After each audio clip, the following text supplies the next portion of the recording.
Beyond is sponsored by the Malone Society, the permanent utility of original texts. Go to malonesociety.com for more information. Hello and welcome to the Beyond Podcast and this live production of The Wise Woman of Hogston by Thomas Heywood. It was recorded live during our Weird Revel season at the White Bear Theatre on Wednesday, 22nd of October 2025.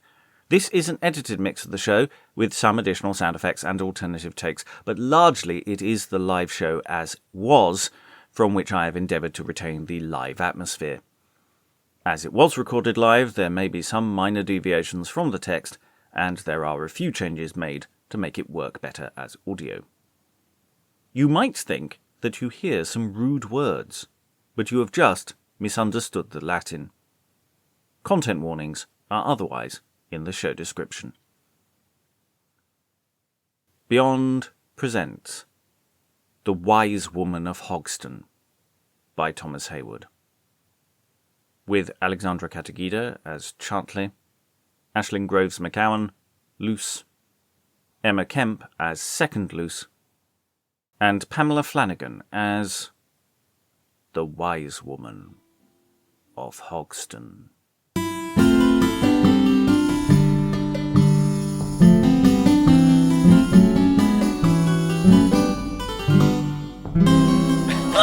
Christ of my life! Now if the devil have bones, these dice are made of his.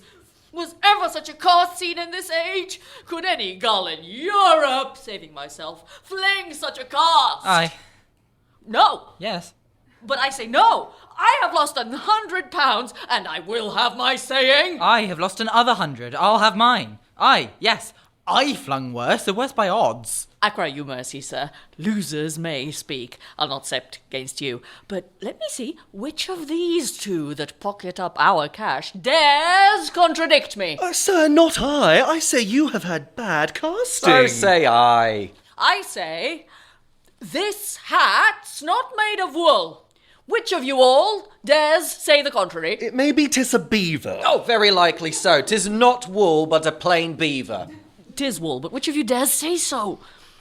I would fain pick a quarrel with them to get some of my money again, but the slaves, now they have got it, are too wise to part with it. I say, it is not black. So say we too. 'Tis false, his cap's of wool. 'Tis black, and wool, and wool, and black. I have nothing to say to losers. Have I nothing left to set at a cast? Aye, finger, must you be set in gold, and not a jot of silver in my purse? A bale of fresh dice. Ho, come at this ring. Fight, Master Chartley, 'tis time to give over. That's the winner's phrase. Hold me play, or he that hath uncrowned me, I'll take a speedy order with him. Fresh dice. This jewel I will venture more. Take this and all. I'll play in spite of luck. Since you will need trip for the dice, I see it is hard to go a winner from this company. The dice are mine. This diamond I value at 20 marks. I'll venture it at a throw. To set you. Then, at all's mine. Nay, Master Boyster, I bar you. Let us work upon the winners. Mercy sinks! Nay, though I owe you no quarrel, yet you must give me leave to draw. I had rather you should draw your sword than draw my money thus. Again, sweet dice. No. Nay, I'm not swearing, gentlemen. Let's play patiently. Well, this at the candlestick. So... Now dice it all. Ta-do, quoth the Spaniard. It's precious luck. Why, Via, I think 'tis quicksilver it goes and comes so fast. There's life in this. Passes with all trays. Trays, I say by that. Oh, he's old dog at bowls and trays. Lend me some money. Be my half one cast. I'll once outbrave this gamester with a throw.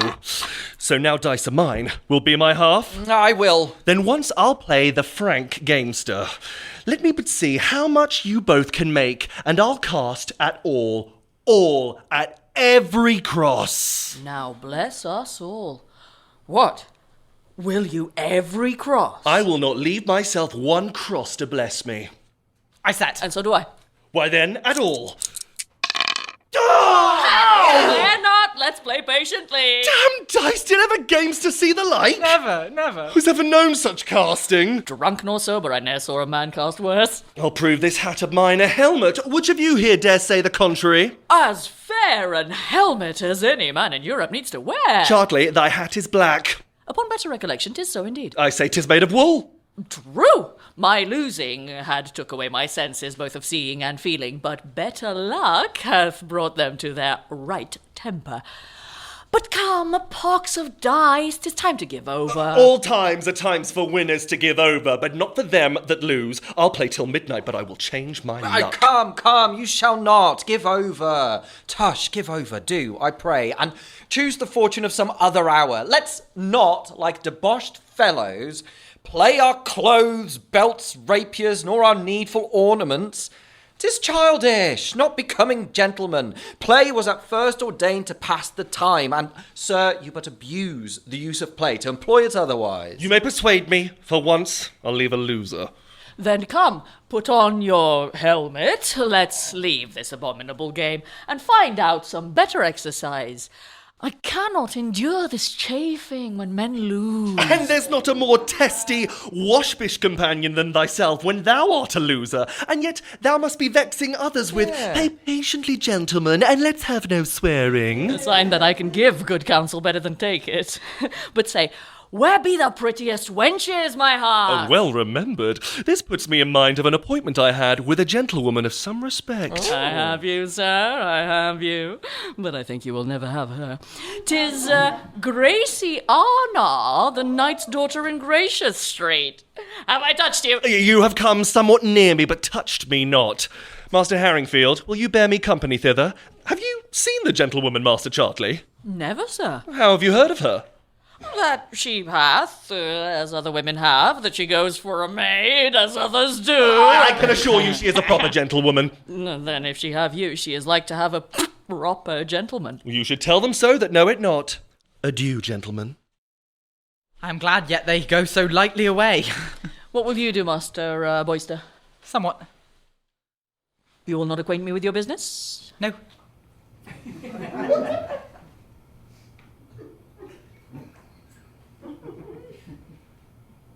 I am in love. My head is full of proclamations. There is a thing called a virgin. Nature hath showed her art in making her. Court her I cannot, but I'll do as I may. Do you go or stay, sir? Go. You before, I'll follow. He thinks, with his blunt humour, to enter as far as I with my sharp. Now, my true Trojan, now.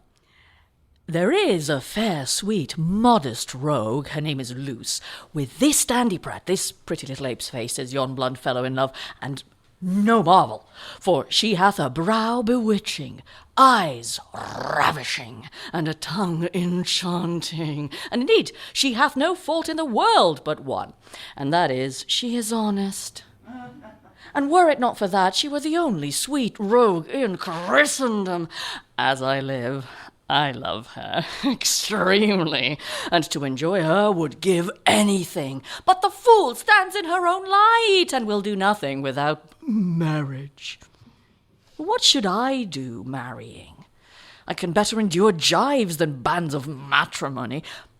But in this meditation, I am glad I have won my money again. Nay, and she may be glad of it too, for the girl is but poor, and in my pocket I have laid up a stock for her. 'Tis put to use already. And if I meet not with a dice house, or an ordinary, by the way, no question, but I may increase it to a sum.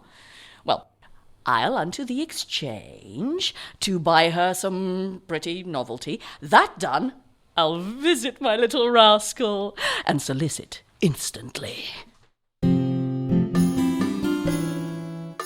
Where is my father, Joseph? Mistress above, and prays you to attend below a little. I do not love to sit thus publicly, and yet upon the traffic of our wares or provident eyes and presence must still wait. Do you attend the shop? I'll ply my work. I see my father is not jealous of me. That trusts me to the open view of all. The reason is he knows my thoughts are chaste, and my care such as that it needs the awe of no strict overseer. Yonder's Luce. Save thee. And you too, sir, you're welcome. Want you aught, I pray, in which our trade may furnish you? Yes. Joseph, show the gentleman. Aye, it is here that I would buy. What do you mean, sir? Speak, what is't you lack? I pray you, wherefore do you fix your eyes so firmly in my face? What would you have? The... Me? Yes, the... Your pleasure is to jest, and so I take it. Pray give me leave, sir, to attend my work. You are fair. You flout me. You are? Go to, you are. I'd vex him that should say the contrary. Well, you may say your pleasure. I love thee. Sir! As I live, I do. Now, as I am a true maid, the most religious oath that I dare swear, I hold myself indebted to your love, and I am sorry there remains in me no power how to requite it. Love me. Prithee now, do if thou canst. I cannot. Prithee if thou canst. Indeed, I cannot. Yet ask thine heart, and see what may be done. In troth, I am sorry you should spend a sigh for my sake unrequited, or a tear, aye, a word. 'Tis no matter for my words, they are not many, and those not very wise ones neither. Yet, I beseech you, spend no more in vain. I scorn you not. Disdain's as far from me as are the two poles distant. Therefore, sir, because I would not hold you in suspense, but tell you what at first to trust unto, thus in a word, I must not fancy you. Must not? I cannot, nor I may not. I am gone. Thou hast given me, Luce, a bone to gnaw upon. Alas, that beauty should be sought of more than can enjoy it. Might I have my wish, I would seem fair, but only in his eye that should possess me in a nuptial tie. Mara, Luce, in exchange of this kiss, see what I have brought thee from the exchange. What means you, sir, by this? Guess that by the circumstance. Here's a ring. Wear it for my sake. 20 angels! Pocket them, you fool. Come, I know thou art a maid. Say nay, and take them. Sweet Master Chartley, do not fasten on me more than with ease I can shake off. Your gift I reverence, yet refuse. And I pray tell me, why do you make so many errands hither? Send me so many letters? Fasten on me so many favours? What's your meaning in't? Hark, in thine ear I'll tell thee. Nay, hear me out! Is possible so soft a body should have so hard a soul? Nay, now I know my penance. You will be angry and school me for tempting your modesty. A fig for this modesty! It hinders many a good man from many a good turn, and that's all the good it doth. If thou but knewst, Luce, how I love thee, thou wouldst be far more tractable. Nay, I bar chiding when you speak. I'll stop thy lips if thou dost but offer an angry word. By this hand I'll do it, and with this hand too. Go to now. What say you? Sir, if you love me, as you say you do, show me the fruits thereof. And the stock I can. Thou mayest see the fruits hereafter. Can I believe you love me when you seek the shipwreck of mine honour? Honour! There's another word to flap in a man's mouth. Honour! What shouldst thou and I stand upon our honour, that we are neither of us yet right worshipful? I am sorry, sir. I have lent so large an ear to such a bad discourse, and I protest after this hour never to do the like. Oh. I must confess, of all the gentlemen that ever courted me, you have possessed the best part in my thoughts. But this coarse language exiles you quite from thence. Sir, had you come, instead of changing this mine honest name into a strumpet's, to have honoured me with the chaste title of a modest wife, I had reserved an ear for all your suits. But since I see your rudeness finds no limit, I leave you to your lust. You shall not, Luce. And then keep your tongue within more moderate bounds. I will. As I am virtuous, I will. I told you the second word would be marriage. It makes a man forfeit his freedom, and makes him walk ever after with a chain at his heels or a jackanapes hanging at his elbow. Marriage is like Daedalus his labyrinth, and being once in, there's no finding the way out. Well, I love this little property most intolerably, and I must set her on the last, though it cost me all the shoes in my shop. Well, Luce, thou seest my stomach is come down. Thou hast my heart already. There's my hand. But in what way? Nay, I know not the way yet, but I hope to find it hereafter by your good direction. I mean, in what manner? In what way? In the way of marriage. In the way of honesty. In the way that was never gone yet, I hope. Thou art a maid, Luce. Yes, sir, and I accept it. In exchange of this, your hand, you shall receive my heart. A bargain! And there's earnest on thy lips. I'll call my father, sir, to witness it. See, here he comes. Father, save you.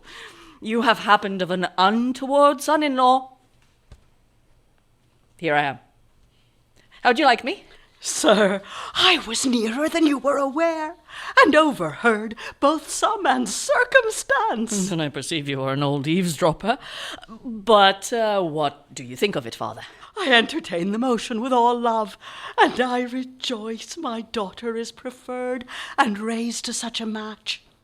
I heard the contract, and will confirm it gladly. But pray, sir, when shall the merry day be? Marry even tomorrow, by that we can see. Nay, we'll lose no more time. I'll take order for that. Stay but a month.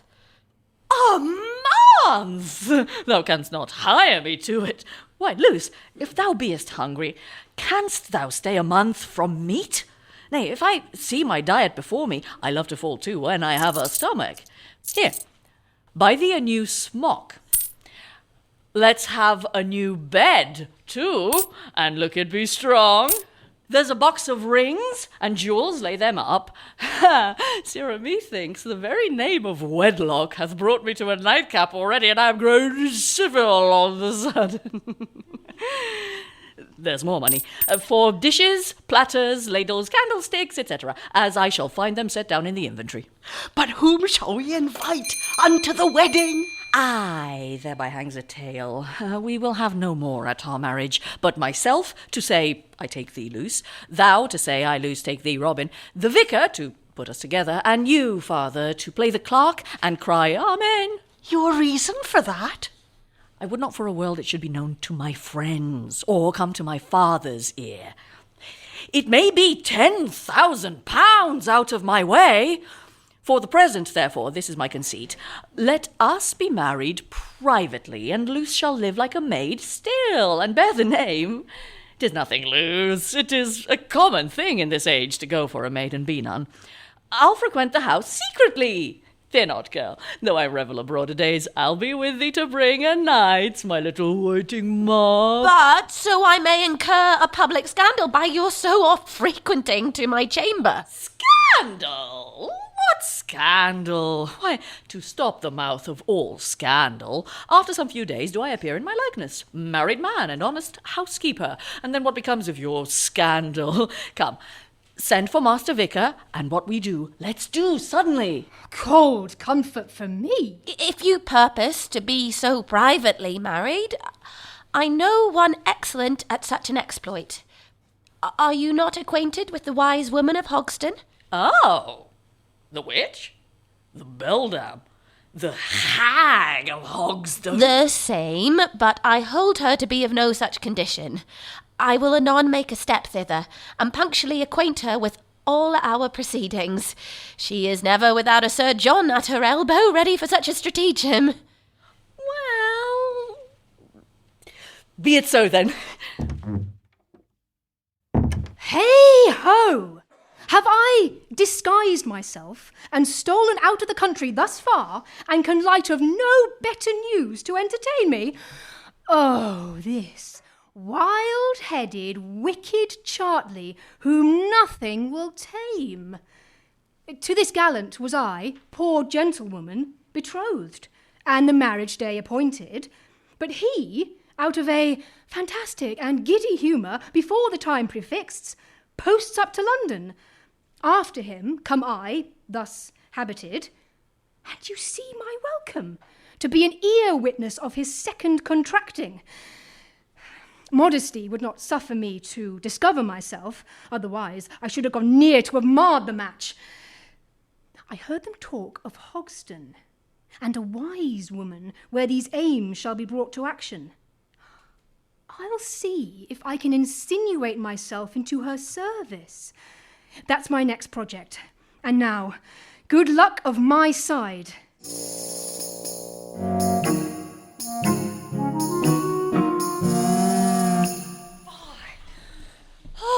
Fie!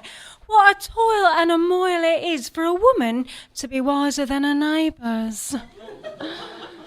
I pray, good people, press not too fast upon me.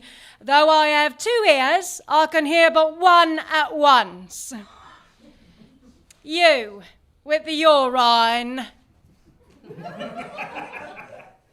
Here, forsooth, mistress. And who distilled this water? My wife's Limbeck, if it please you. And where doth the pain hold her most? Marry, at her heart, forsooth. Aye, at her heart. She hath a griping at her heart. You have hit it right. Nay, I can see so much in the urine. Just so much as is told her. She hath no pain in her head, hath she? No, indeed, I never heard her complain of her head. I told you so. Her pain lies all in her heart. Alas, good heart. But how feels she her stomach? Oh, quite easy, and so sick in the stomach. Aye, I warrant you. I think I can see as far into a millstone as another. You have heard of Mother Nottingham, for who her time was prettily well skilled in casting of waters. And after her, Mother Bombay, and then there is one Hatfield in Pepper Alley. He doth pretty well for a thing that's lost. Then there's another in Cold Harbour that's skilled in the planets. Mother Sturton in Golden Lane is for speaking. Mother Phillips in the Bankside for the weakness of the back. And then there's a very reverent matron on Clerkenwell Green, good at many things. Mistress Mary on the Bankside is for erecting a figure. And one, in Westminster, that practiseth the book and the key and the sieve and the shears, and all do well, according to their talent. For myself, let the world speak. Hark you, my friend, you shall take. 'Tis strange the ignorant should be thus fooled. What can this witch, this wizard or old trot, do by enchantment or by magic spell? Such as profess that art should be deep scholars. What reading can this simple woman have? 'Tis palpable gross foolery. Now, friend, your business? I have stolen out of my master's house, forsooth, with the kitchen maid, and I am come to know whether it be my fortune to have her or no. And what's your suit, lady? Forsooth, I come to know whether I be a maid or no. Why, art thou in doubt of that? Maybe I have more reason than all the world knows. Nay, if thou comest to know whether thou beest maid or no, I had best to ask whether I be with child or no. Withdraw into the parlour there. I'll but talk with this other gentlewoman, and I'll resolve you presently. Come, Sisley. If she cannot resolve thee, I can, and in the case of a maidenhead, do more than she, I warrant thee. Forsooth, I am bold, as they say. You are welcome, gentlewoman. I would not have it known to my neighbours that I came to a wise woman for anything by my truly. For should your husband come and find you here... My husband, woman? I am a widow. Where are my brains? 'Tis true, you are a widow, and you dwell, let me see, I can never remember that place. In Kent Street! Kent Street! And I can tell you wherefore you come. Why, and say true. You are a wag. You are a wag. Why, what do you think now I would say? to know how many husbands I should have. And if I should say so, should I say amiss? I think you are a witch. In. I'll but read a little Ptolemy and Arapater, And when I have cast a figure, I'll come to you presently. Now, Wag, what wouldst thou have? If this were a wise woman, she could tell that without asking. Now, methinks I should come to know whether I were a boy or a girl. Forsooth, I lack a service. By my fidelity, and I want a good trusty lad. Now could I sigh and say, alas, this is some bored, trade-fallen, and out of her wicked experiences come to be reputed wise. I'll serve her, be it but to pry into the mystery of her science. A proper stripling, and a wise, I'll warrant him. Here's a penny for thee. I'll hire thee for a year by the statute of Winchester. Prove true and honest, and thou shalt want nothing that a good boy... Here, wise woman, you are out again. I shall want what a good boy should have whilst I live. Well, here I shall live, both unknown and my sex unsuspected. But whom have we here? I'm Haringfield. Now we have been drinking of Mother Redcap's ale. Let us now go make some sport with the wise woman. Oh, we shall be thought very wise men of all such as shall see us go into the wise woman's. See, here she is. How now? Witch? How now? Hag? How now, beldam? You are the wise woman, are you? And have wit to keep yourself warm enough, I warrant you. Out, thou knave. And will these wild oats ne'er be sown? You were enchantress, sorceress, she-devil. You, Madam Hecate, Lady Proserpine. You are too old, you hag, now for conjuring up spirits yourself, but you keep pretty young witches under your roof that can do that. I or my family conjure up spirits? I defy thee, thou young harebrain! Bear him till he have his senses about him, and I shall hold thee for a wise woman indeed. Otherwise I shall doubt thou hast thy name for nothing. Come, friend, away if thou lovest me. Away, you old dromedary. I'll come one of these nights and rake a racket amongst your she-cats for water. Oh, I prithee, let's be civil. Out of my sight, thou she-mouth stiff! Patience, sweet mistress. Now bless me, he hath put me into such a fear as makes all my bones to dance and rattle in my skin. I'll be revenged on that swaggering companion. Mistress, I wish you would. He's a mere madcap, and all his delight is in misusing such reverent matrons as yourself. Well, what's thy name, boy? I am even little better than a turnbrooch, for my name is Jack. Honest Jack, if thou couldst but devise how I might cry quittance with this cutting dick, I will go near to adopt thee, my son and heir. Mistress, there is a way, and this it is. Tomorrow morning doth this gentleman intend to marry with one Mistress Luce, a goldsmith's daughter. Do you know the maid? My daughter, and a pretty smug-faced girl. I had a note but late from her, and she means to be with me in the evening, for I have bespoke Sir Boniface to marry her in the morning. Do but prevent this gallant of his wife, and then your wrong shall be revenged at full. I'll do it, as I am matron. Aye, and show him a new trick for his learning. Morrow. You are welcome, sir. Art wise. He should be wise because he speaks few words. I am as I am, and there's an end. Canst conjure. Oh, that's a foul word. But I can tell you your fortune, as they say. I have some little skill in palmistry, but never had to do with the devil. And had the devil never anything to do with thee? Thou lookst somewhat like his dam. Look on me. Canst tell what I ail? Can you tell yourself? I should guess you be mad, or not quite well in your wits. Thou art wise, I am so. Men being in love are mad, and I, being in love, am so. Nay, if I see your complexion once, I think I can guess as near as another. One Mistress Luce I love, knowst thou her, Granam? As well as the beggar knows his dish. Why, she is one of my daughters. Make her my wife, I'll give thee 40 pieces.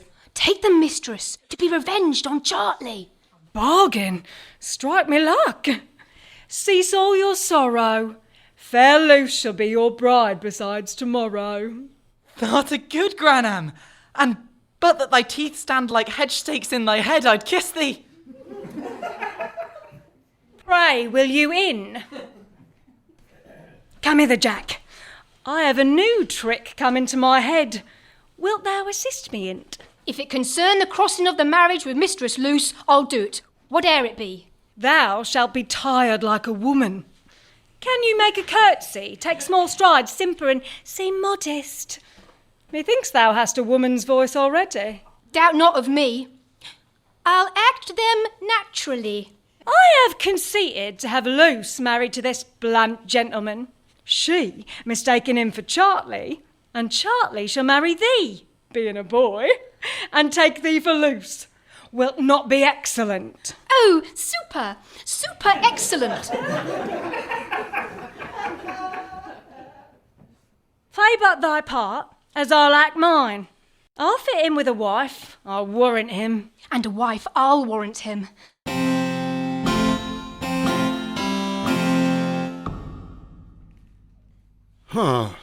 Then thou sawest them whispering with my daughter.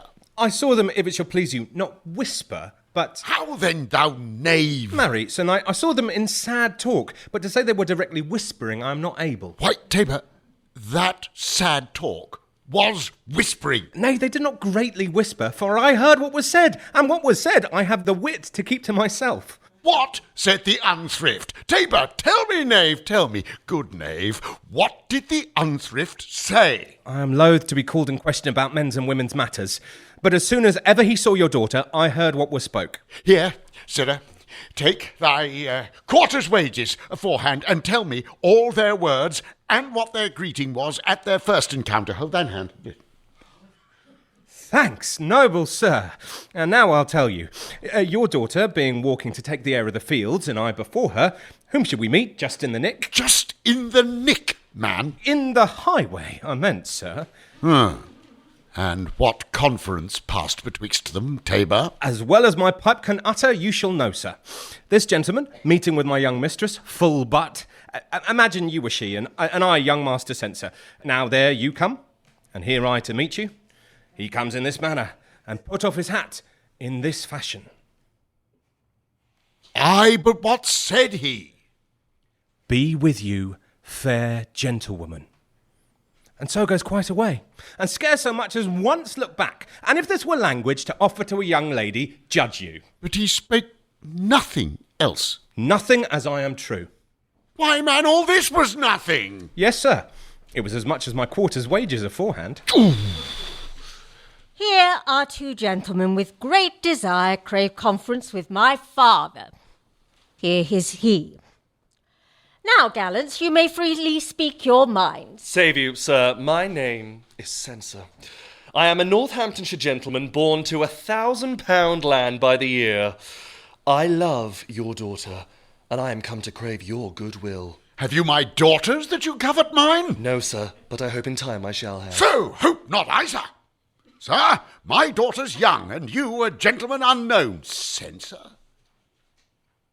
Ah, Censor! Ooh, sir, your name I now remember well. 'Tis ranked amongst unthrift, dicers, swaggerers, and drunkards. Were not you brought before me some months since for beating of the watch? By the same token I sent you to the counter. I confess myself to have been in that action, but note the cause, sir. You could not have pleasured me so much in giving me a piece of gold as at the same time to help me to that counter. Why, sir, what cause had you to beat the watch and raise a midnight tumult in the streets? Nay, but hear me, sweet Sir Harry.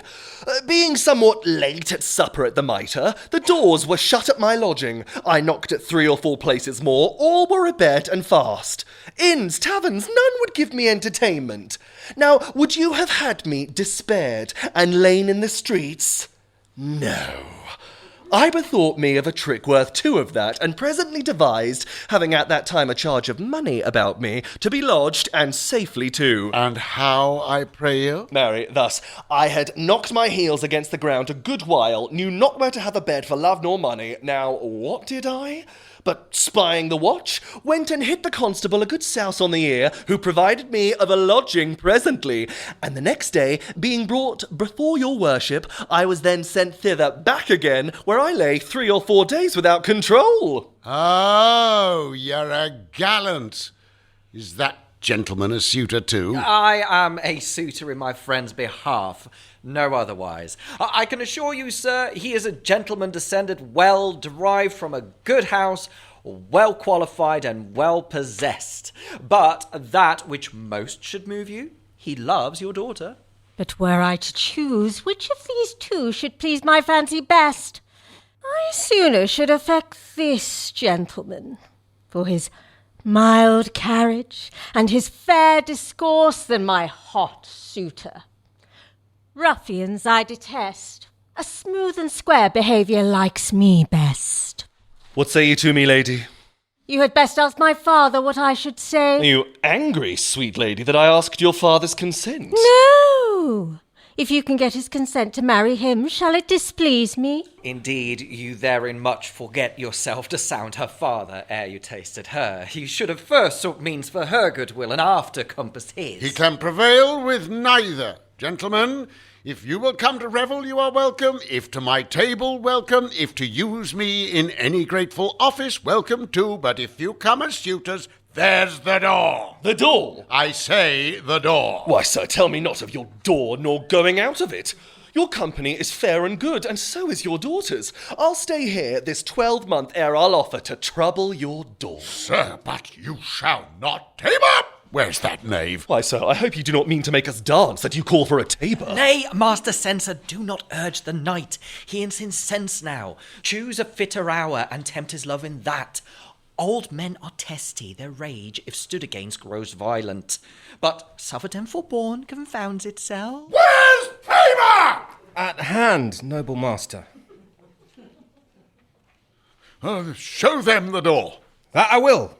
And take money too, if it please them. Is thy name Tabor? I am so yclept, sir. And Tabor, are you appointed to give us Jack Drum's entertainment? Why, sir, you do not play upon me. Though I cannot, yet I have known a hair that could. But, knight, thou dost not forbid us thine house. Yes, and forewarn it too. But by thy favour, we may choose whether we will take any warning or no. Well, farewell, old knight. Though thou forbidst me thine house, I'll honour thee and extol thee. And though thou keepst me from thy daughter, thou shalt not hinder me to love her and admire her, and by thy favour sometimes to see her. A cat may look at a king, and so I may at her. Give me thine hand, knight. The next time I come into thy company, thou shalt not only bid me welcome, but hire me to stay with thee and thy daughter. When I do that, enjoy my full consent to marry Gratiana. 'Tis a match, strike me luck. Wife that may be, farewell. Father-in-law that must be, adieu. Tabor, play before my friend, and I will dance after. When I receive thee gladly to mine house and wage thy stay, thou shalt have Gratiana. Doubt not thou shalt. Here's a strange humorist to come a-wooing. Tabor, are they gone? I have played them away, if it please your worship. And yonder at the door attends a schoolmaster. You sent for him, if you remember, to teach my little young master and mistress. Ah, proper scholar. Pray him to come near. Equis honoratus. Ave salutatus. Non video quid est intergo, sed salve bona virgo. Sir, you may call me nicknames. If you love me, speak in your mother tongue. Or, at the least, if learning be so much allied unto you that Latin flows unawares from your lips, To make your mind familiar with my knowledge, pray utter it in English. What's your name? Sit Fostum tibi omen. I'll tell you my nomen. Will you tell it to no men? Well, I'll entertain none ere I know their names. Nay, if you be so dainty of your name, you're not for my service. Intendi, vir nobilis. Not for 20 nobles? No, trust me, I will not buy your name so dear. Oh, ignorantia! What it is to deal with stupidity!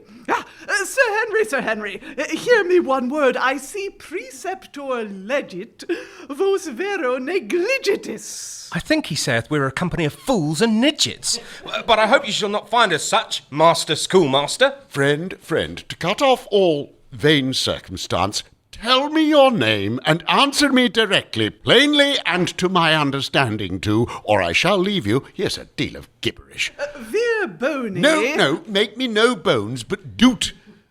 Then in plain vulgar English, I am called Sir Boniface Absey. Why, this is somewhat like. Sir Boniface, give me thou hand. Thou art a proper man, and in my judgment a great scholar too. What shall I give thee by the ear? I'll trust, sir, to your generosity. I will not bargain, but account myself mille et mille modis bound to you. No, I cannot leave my mills. They're farmed already. The stipend that I give shall be in money. Sure, sir, this is some miller that comes to undermine you in the shape of a schoolmaster. You both mistake the scholar. Well, I understand my English. That I know. What's more than modern doth surpass my reach. Sir Boniface, come to me 2 days hence, and you shall receive an answer. I have now matters of some import that trouble me. Thou shouldst be else dispatched. Sir Boniface, if you come to live in our house and be a familist amongst us, I shall desire your better acquaintance. Your name and my physiognomy should have some consanguinity, good Sir Boniface. Quomodo valus. Quomodo valus. Go with you to the alehouse? I like the motion well. I'll make an excuse out of doors and follow you. I am glad yet we shall have a good fellow come into the house amongst us. Vale, vir Magni. No, you shall not have me at St. Magni's. My house is here in Gracious Street. I know it, sweet knight. I know it. Then Virgo Formosa et Domini Gratiose valete. Yes, in Gracious Street you shall hear of me, Sir Boniface. Oh, he shall instruct my children, and to thee, fair Gratiana, read the Latin tongue. Who shall? Sir Boniface? Sir Boniface, you fool. His name is so hard to hit on. Come, daughter, if all things fall out as I intend, my thoughts shall peace have and these troubles end. Jack, thou art my boy. Mistress? I'll be a mother to thee, no mistress. Come, lad, I must have thee sworn to the orders of my house and the secrets thereof. As I am an honest lad, I am yours to command. But, mistress, what mean all these women's pictures hanged here in your withdrawing room? I'll tell thee, boy, marry, thou must be secret. When any citizens or young gentlemen come hither under a colour to know their fortunes, they look upon these pictures, and which of them they like best, she is ready with a wet finger. Here they have all the furniture belonging to a private chamber, bed, bedfellow and all. But, mum, thou knowest my meaning, Jack. But I see coming and going maids, or such as go for maids, some of them, as if they were ready to lie down. Sometimes 2 or 3 delivered in one night, then suddenly leave their brats behind them and convey themselves into the city again. What becomes of their children? Those be kitchen maids and chambermaids, and sometimes good men's daughters, who having catched a clap and growing near their time, get leave to see their friends in the country for a week or so. Then hither they come, and for a matter of money, they are delivered. I have a midwife or 2 belonging to the house, and one Sir Boniface, a deacon, that makes a shift to christen the infants.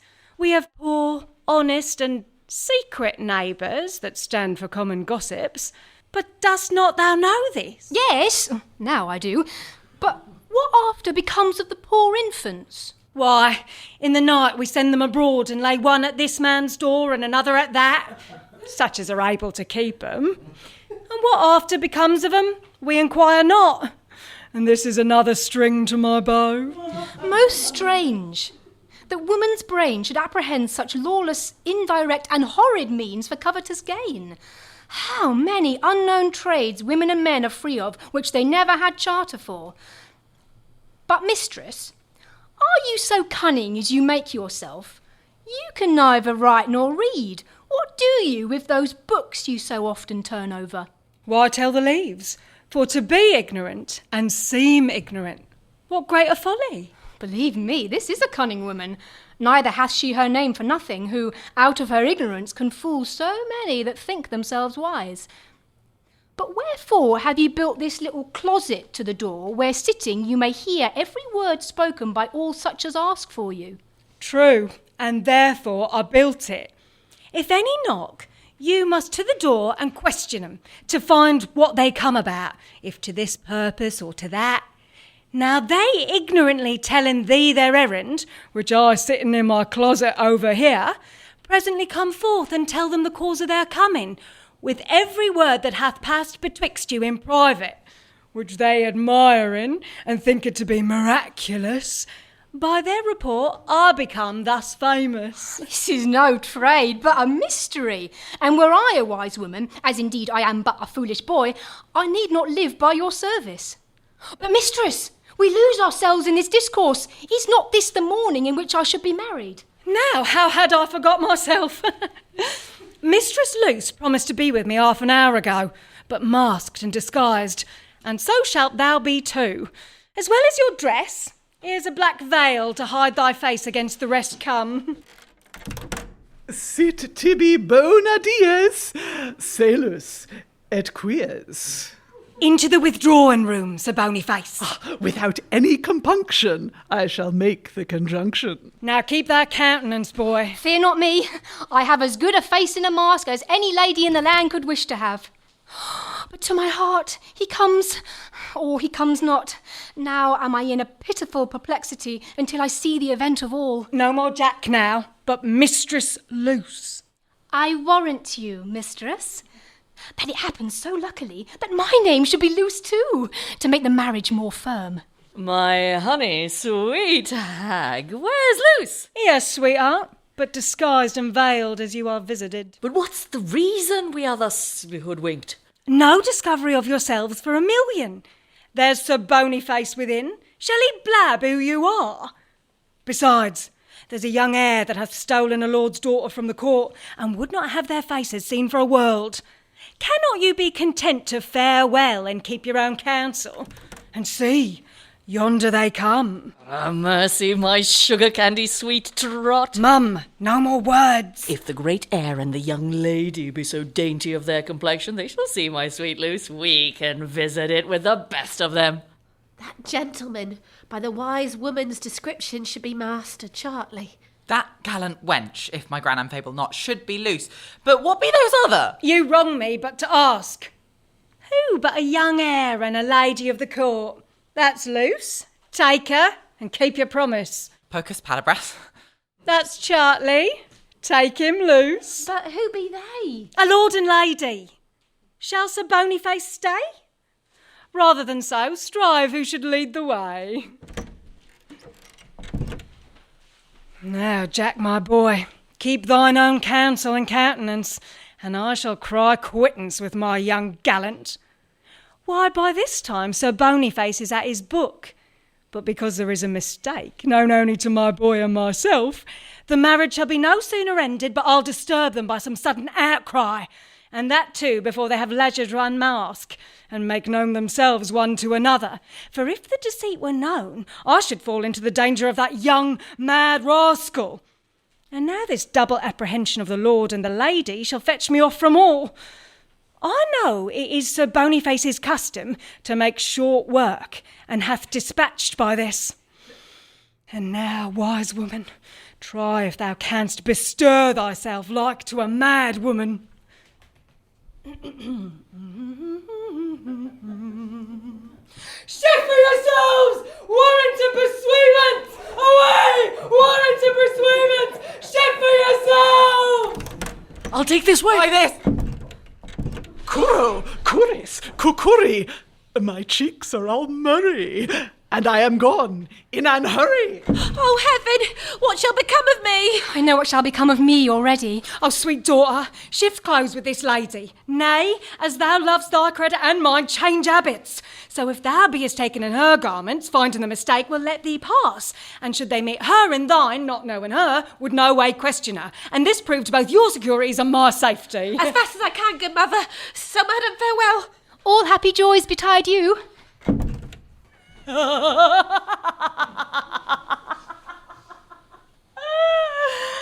Oh, let me hold my sides and laugh. Here, we're even a plot to make a play on.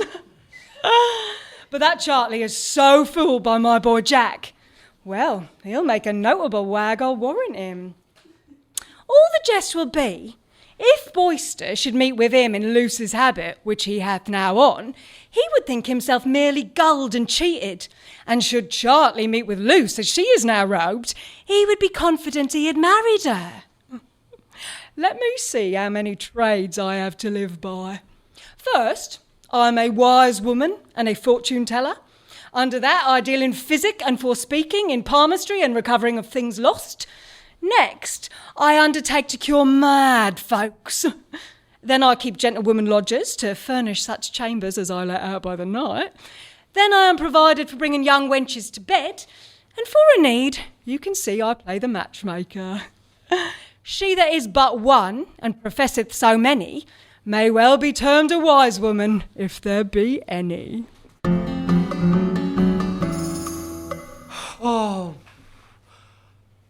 Why run away and leave my wench behind? I'll back. What have warrants and pursuivants to do with me? With me? Why should I budge? Why should I wear a mask or vizard? If lords and ladies offend, let lords and ladies answer. Let me better bethink me. Why should I play at hodman blind? Why marry in Tenebris? Ha! Is there no trick in it? If my Granham should make me a younger brother now, and instead of Luce, pop me off with some broken commodity, I were finely served. Most sure I am to be in for better or worse, but with whom, heaven and my Granham knows. I am stolen out of doors to see if I can meet my husband, with whom I purpose to make some sport, ere I suddenly disclose myself. What's he? Hey day, what have we here? And hobbity-hoy. Come hither, you. 'Tis Mistress Luce's husband. I'll not leave him thus. What art thou? Do you not know me? That mask and robe I know. I hope so, or else I were in a woe case. That mask, that gown, I married. Then you have no reason but to enjoy both them and me too. And so you are like, I should be loath to divorce man and wife. I am fooled. But what cracked where are you, forsooth? I belong to the old gentlewoman of the house. I'll set a house on fire. I am finely bobbed. But I hope you will not bob me. No, I warrant thee. What art thou, girl or boy? Both, and neither. I was a lad last night, but in the morning I was conjured into a lass, and being a girl now, I shall be translated to a boy anon. Here's all I can at this time say for myself. Farewell. Yes, and be hanged withal. Oh, for some gunpowder to blow up this witch, this she-cat, this damned sorceress. Oh, I could tear her to fitters with my teeth. Yet I must be patient and put up all, lest I be made a jeer to such as know me, fooled by a boy. Go to all of the rest, the girl Luce must not know it. So, now am I the same man I was yesterday? Who can say I was disguised? Or who can distinguish my condition now, or read in my face whether I be a married man or a bachelor? Who's that? Luce. Sweet husband, is it you? The news? I've never so frighted in my days. What's become of the lord and the lady? Well, the lord fled after you. The lady stayed, who masked and half unready ran fast after a poor frighted husband. Now all's quiet. This storm is then well past. And now, convey yourself home as privately as you can, and see you make this known to none but your father. I am your wife and servant. This name of Luce hath been ominous to me. One Luce I should have married in the country, and just the night before, a toy took me in the head, and mounting my horse, I left capons, ducks, geese, poultry, wildfowl, father, and bride and all, and posted up to London, where I have ever since continued bachelor till now. And now... Nay, on, I prithee, fellow, on. My father will wonder where I have been visiting. Now, what had I forgot? Tabor, there's money. Go to the goldsmith's, bid him send me my fan, and make a quick return. On, fellow, on! Her fan at the goldsmith's. Now had I forgot to ask his name or his sign, but I will after to know. Sirrah, go call me back that serving man and ask him, what's the gentlewoman's name? I shall. You! Friend! You! Who's that calls? 'Twas I. Your business? You should be one, though not of my cognizance, yet of my condition, a serving creature as I take it. Pray, what's your will with me? Pray, sir, what might I call that gentlewoman on whom you were attendant? You may call her what you please, but if you call her otherwise than in the way of honesty, you may perchance hear on't. Nay, be not offended. I say, what do you call her? Why, sir, I call her as it shall best please me. Sometimes young lady, sometimes young mistress. What hath any man to do with that? Are you so captious, Sirrah? What's her name? Speak and be brief. I marry, sir, you speak to the purpose, and I can resolve you. Her name is Gratiana. But all the while I have forgot my mistress' fan. Gratiana? Oft have I heard of her, but saw her not till now. 'Tis a pretty wench. A very pretty wench. Nay, a very, very, very pretty wench. What a rogue am I, of a married man, nay, that have not been married this 6 hours, and to have my shittlewits run a wool-gathering already. What would poor Luce say if she should hear of this? I may well call her poor Luce, for I cannot presume of £5 to her portion. What a coxcomb was I, being a gentleman and well derived, to match into so beggarly a kindred? What needed I to have grafted in the stock of such a choke pear, and such a goodly poppering as this, to escape me? Escape me, said I. If she do, she shall do it narrowly. But I am married already, and therefore it is not possible, unless I should make away my wife to compass her. Married. Married? Why, who knows it? I'll outface the priest, and then there is none but she and her father, and their evidence is not good in law. And if they put me in suit, the best is they are poor and cannot follow it. Ay, marry, sir, a man may have some credit by such a wife as this.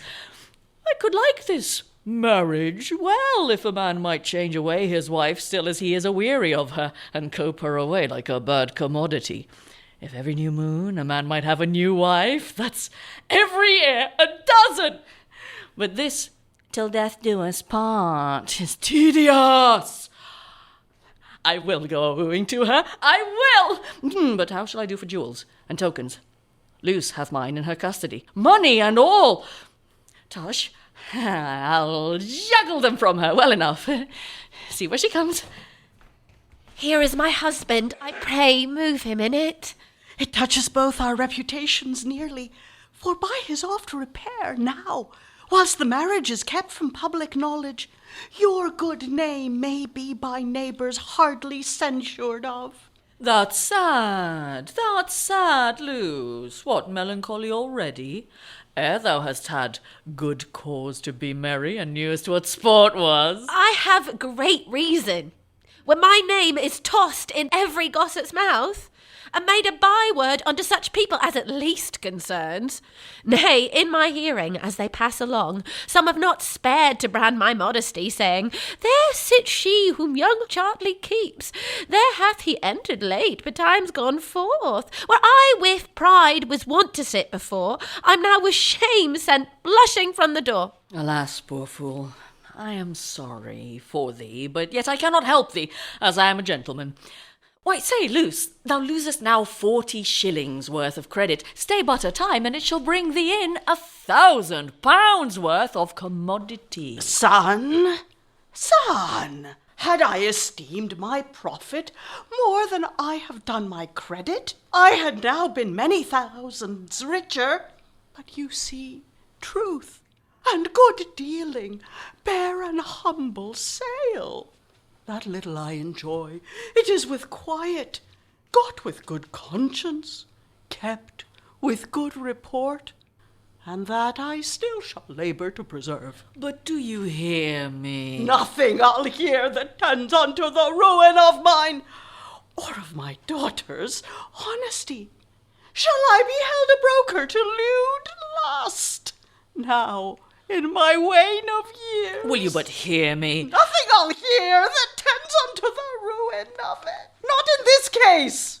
I, that have lived thus long, reported well, esteemed, a welcome guest at every burthen table. They're respected. Now to be held a pander to my daughter, that I should live to this. But hark you, father. A bawd! To mine own child. Father. To my sweet Luce. Father! Deal with me like a son, then. Call me father. I, that have had the tongues of every man ready to crown my reputation, the hands of all my neighbours to subscribe to my good like, and such as could not write, ready with palsy and unlettered fingers to set their scribbling mark. Why, father-in-law! Thou hadst a mother, Luce.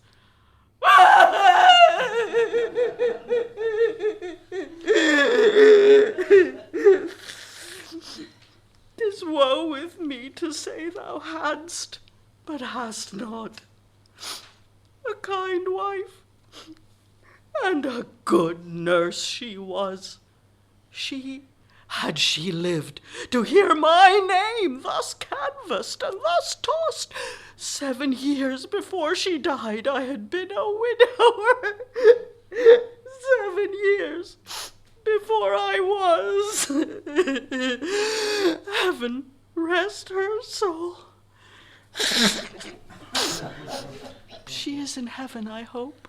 Why, so now, these be good words. I knew these storms would have a shower, and then they would cease. Now, if your anger be over, hear me. Well, say on, son. Stay but a month. 'Tis but 4 weeks. Nay, 'tis February, the shortest month of the year, and in that time I shall be at full age, and the land being entailed, my father can disinherit me of nothing. Is your spleen down now? Have I satisfied you? Well, I see you choleric, hasty men are the kindest when all is done. It's such a wetting of handkerchiefs. He weeps to think of his wife, she weeps to see her father cry. Peace, fool, we shall else have thee claim kindred of the woman killed with kindness. Well, son, my anger's past.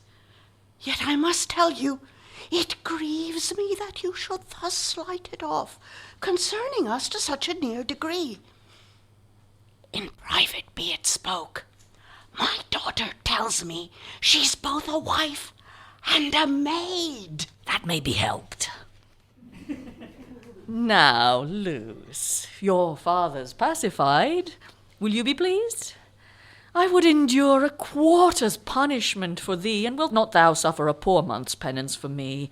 'Tis but 28 days, wench. Thou shalt fare well all the time, drink well, eat well, lie well. Come, one word of comfort at the later end of the day. Yours is my fame. Mine honour and my heart, linked to your pleasure, and shall never part. Mercy, wench. Thou shalt wear this chain no longer for that word. I'll multiply the links in such order that it shall have light to shine about thy neck oftener than it doth. This jewel, plain Bristow stone, a counterfeit. How base was I that coming to thee in the way of marriage courted thee with counterfeit stones? Thou shalt wear right or none. Thou hast no money about thee, Luce?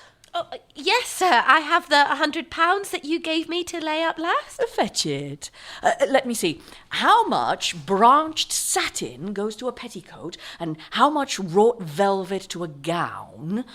Then for a beaver for the city, and a black bag for the country. I'll promise her nothing, but if any such trifles be brought home, let her not thank me for them. Huh? God a mercy, Luce. Nay, go in. Gravity and modesty. 10 to 1, but you shall hear of me ere you see me again. I know you kind. Impute my hasty language unto my rage, not me. Why, do not I know you, and do not I know her? I doubt you'll wish shortly that I had never known either of you. Now, what sayest thou, my sweet Luce? My words are yours. So is my life. I am now part of yourself, so made by my nuptial vows. What a pagan am I to practice such villainy against this honest Christian! If Gratiana did come into my thoughts, I should fall into a vein to pity her. But now that I talk of her, I have a tongue to woo her, tokens to win her, and that done, if I do not find a trick both to wear her and weary her, it may prove a piece of a wonder. Thou seest, Luce, I have some store of crowns about me. There are brave things to be bought in the city. Cheapside and the Exchange afford variety and rarity, that is all I will say now. But thou mayest hear more of me hereafter. Heaven speed you where you go, sir. Shall we in? No, not from scandal. We live free from sin. I'll end it for. I am still in love with Luce, and I would know and answer more directly. Fie, this love hangs on me like an ague. Makes me turn fool, coxcomb and ass. Why should I love her? Why? A rattle baby, puppet, a slight toy. And now I could go to buffets with myself and cuff this love away. But see, that's Luce. I cannot shun him, but I'll shake him off. Morrow. As much to you. I'll use few words. Canst love me? Deed, sir, no. Why then, farewell. The way I came, I'll go. This is no tedious courtship. He's soon answered. So should all suitors else be, were they wise. For being repulsed, they do but waste their days in thankless suits and superficial praise. Swear that thou wilt not love me. Not, sir, for any hate I ever bear you, or any foolish pride, or vain conceit, or that your feature doth not please mine eye, or that you are not a brave gentleman, but for concealed reasons I am forced to give you this cold answer, and to swear I must not. Then with patience pray forbear. Even farewell, then. The like to you, and save your hopes in me. Heaven grant you your best wishes. All this strife will end itself when I am known a wife.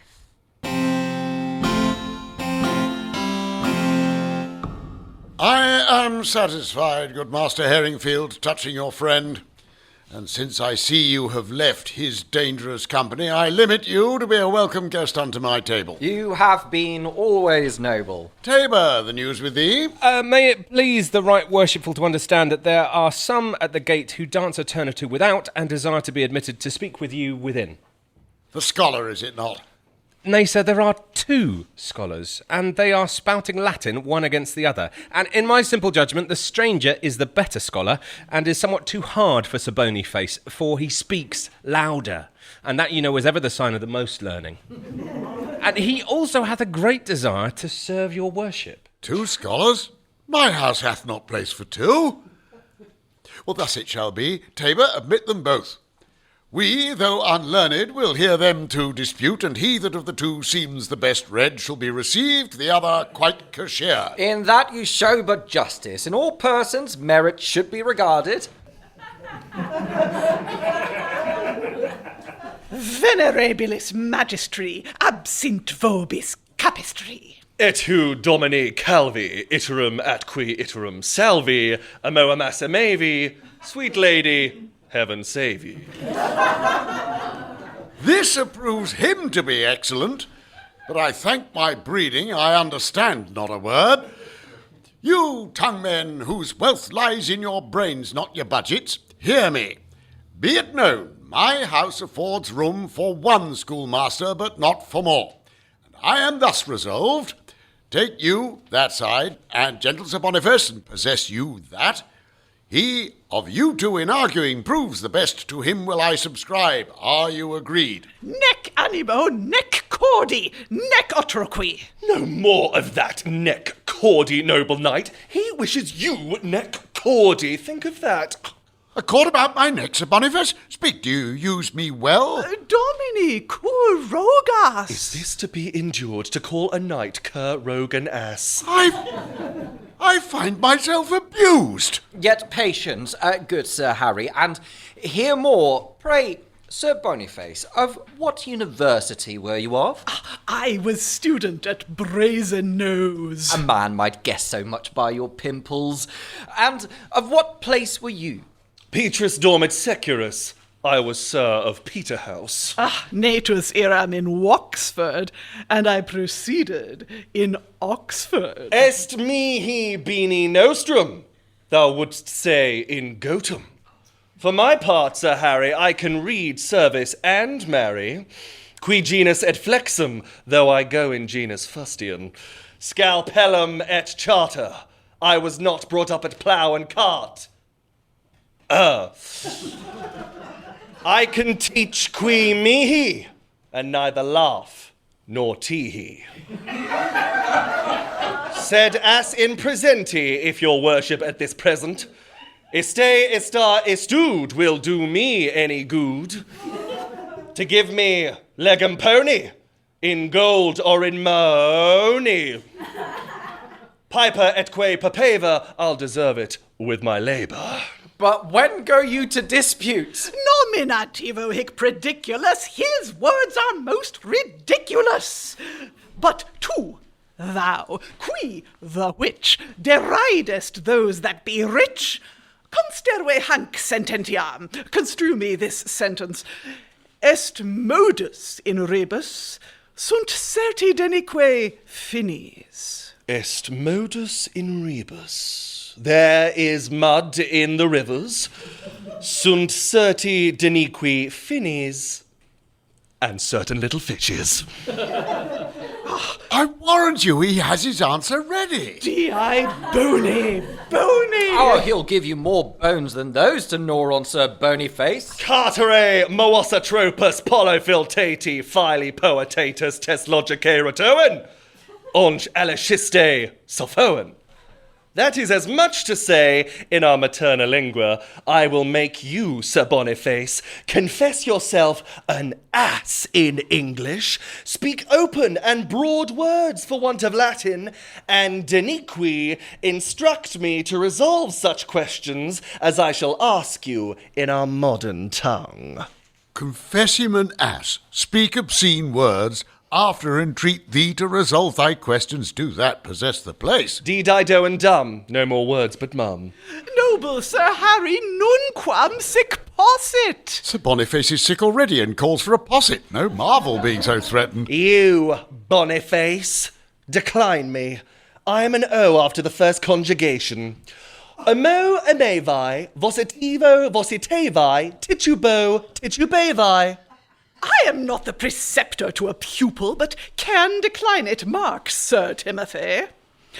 I am an O. Bene. I am an ass? Most true, vos estis, ut ego sum testis, that what he confessed is as true as the pest is. This scholar works by magic. He's made him confess himself an ass. Per hac meus menus vir tuus insanus. I'll make him fret worse yet. Sir Boniface, quid est grammatica? Grammatica est ars. Fie, no more of these words, good Sir Boniface. Attend again. Precede me with this verse of Reverend Cato. Si dies et animus. Nobis ut carmina dicant. Dicant, quotha! Out on him for a beastly man! I would not have him teach my children so, not for more than I'm worth. Oh, but Reverend Sir Harry, you must subordie. I'll never be so bawdy whilst I live, nor any of mine, I hope. Propriaque maribus. Aye, Boniface, it is those Mary bones that makes you talk so broadly. Venerabilis vir homo ille est ebrius. What doth he mean by that? He said I can speak Hebrew. I believed. But if Sir Boniface con these lessons, he'll speak the French tongue perfect. Now, to the last, I'll task Sir Boniface, but with an easy question. Tell me, sir, what's Latin for this earth? Facile and easy, more fit for the pupil than the preceptor. What's Latin for this earth? Tell us. Tell you? No, sir, it belongs to you to tell me. I say tellus is Latin for the earth. And I say I will not tell you what is Latin for the earth unless you yield me victor. You have no reason, good Sir Timothy, the place is yours. He hath deserved it well. But I'll deserve it better. Why, this fellow is frantic. You shall hear me make him speak idly and without sense. I'll make him say his nose was husband to a queen. Sir Timothy, not possible. He will not speak it for shame. That you shall hear. Magister Boniface. Quid eis Domini Timothy? Who is Pasiphae's husband, Queen of Crete? Who knows not that? Why, my nose was her husband. That his nose was. Did I not tell you so? I say that my nose was. That his nose was. I'll not believe it. Sir Boniface, there are a brace of angels who are not for my turn. Sir Timothy, you are the man that shall read unto my daughter the Latin tongue in which I am ignorant. Confess yourself an ass, speak bawdy words, and after to talk idly, hence away. You shall have my good word, but not my pay. Opus est usus, Sir Timothy, you abuse us. I swear by a noun, had I thy hose down, qui, quae, quod, I should so strike thee with the rod, ille, illa, illud, until I fetch blood. But, nobilis, valete, remain in quiete. Sir Timothy, there is some gold in earnest. I like you well. Take into your tuition my daughter Gratiana. The news, Tabor. Of another gallant, noble sir, that pretends to have business both with you and my mistress. Admit him. Lasty Juventus, will it please you to draw near? Noble knight, whilst you peruse that letter, sweet lady, tell me how you like this. You press so suddenly upon me, sir, I know not what to answer. Mad Chartley, what makes desperation here? To the word wooer, let me add the name Speeder. My father hath written to your father, and the cause of his writing at this present is to let you understand that he fears you have lived a maid too long, and therefore, to prevent all diseases incident to the same as the green sickness and others, he sent me, like a skilful physician, to take order with you against all such maladies. If you will not credit me, list but how fervently my father writes in my behalf. He is my only son, and she I take as your only daughter. What should hinder them to make a match between them? Oh, well, 'tis good, I like it. I will make her jointure. £300 a year? How say you by that, sweet lady? £300 a year, and a proper man to boot. All's good, I like it. Welcome, Master Chartley. Thou, Gratiana, art no child of mine, unless thou bidst him welcome. This, I presume, to be your father's hand. Mm-hmm. But I'll be sworn he never writ it. And this his seal at arms? Mm-hmm. Or else I understand it very poorly. But, lady, in earnest of further acquaintance, receive this chain, these jewels, hand and heart. Refuse no chain, nor jewels, heart, nor hand, but in exchange of these bestow thyself, thine own dear self, upon him. Myself on him, I till now I ne'er saw. Well, since I must, your will's to me a law. Nay then, 'tis time to speak. Shall I stand here, waiting like a coxcomb, and see her given away before my face? Stay your hand, Sir Harry, and let me claim my promise. My promise I'll perform, Sir Timothy. You shall have all your wages duly paid. I claim fair Gratiana by your promise. No more, Sir Timothy. But censor now! You promised me when you received my service, and with your liberal hand did wage my stay, to endow me freely with your daughter's love. That promise now I claim. Mere cousinage! Knavery! I tied myself to no conditions in which such guile is practised. Come, son Chartley. To cut off all disastrous incident to these proceedings, we will solemnise these nuptial rites with all speed possible. Farewell, good Sir Timothy. Farewell, learned Sir Timothy. Why, and farewell, learned Sir Timothy. For now, Sir Timothy and I are two. Boast on, brag on, exalt thyself, swim in a sea of pleasure and content, whilst my bark suffers wrack. I'll be revenged, Chartley. I'll cry vindicta for this scorn. Next time thou gorest, it must be with thy horn. I am mad, and know not at what. I could swagger, but know not with whom. I'm at odds with myself, and cannot know why. I shall be pacified, and cannot tell when. I would fain have a wife, but cannot tell where. I would fasten on Luce, but cannot tell how, where, when, why, whom, what. Feeding sure makes me lean, and fasting fat. Not all this while once see me. His occasions perhaps enforce his absence. His occasions? Unless he find occasion of new love, what could enforce such absence from his spouse? Am I grown foul since my espousals? It should not seem so, for the shop is daily customed to a store of chapmen such as come to cheapen love. Oh no, I am myself, but Chartley he is changed. You know that, gentleman. Escape him if thou canst. He cannot. I arrest you. At whose suit? Not mine own. That's dashed. I love thee not. Sure I am changed indeed. And that's the cause my husband left me so. This gentleman once termed me beautiful. How look I, Joseph? As well as ere you did, fresh and fair. You lie, boy. Pocket that now and be gone. And what shall then become of our mistress? I'll wait upon your mistress. Boy, abide. Abide, sir, you need not fear that. I have no purpose to leave her. Now you are going to the wedding house. You were bid to be a bridesmaid, are you not? What wedding, sir, or whose? Why, Chartley's. Luce, hath he been thy friend so long, and would not bid thee to wait on his bride? Why look'st thou red and pale, and both, and neither? To Master Chartley's bridals? Why, to whom should he be married? To Grace of Gracious Street. To Gratiana? Beshrew you, sir, you do not use me well. To buzz into mine ears these strange untruths, I tell you, sir, 'tis as impossible that they two should match as earth and heaven to meet. You'll not believe it, pray then hark within, the nuptial music echoing to their joys. But you give credit to no certainties. I told you but a tale, a lie, a fable, a monstrous and notorious idle untruth, and you could credit that I loved you not. Whose tell troth now? Know you that man, or know you that fine virgin whom by the arm he leads? I'll not endure it.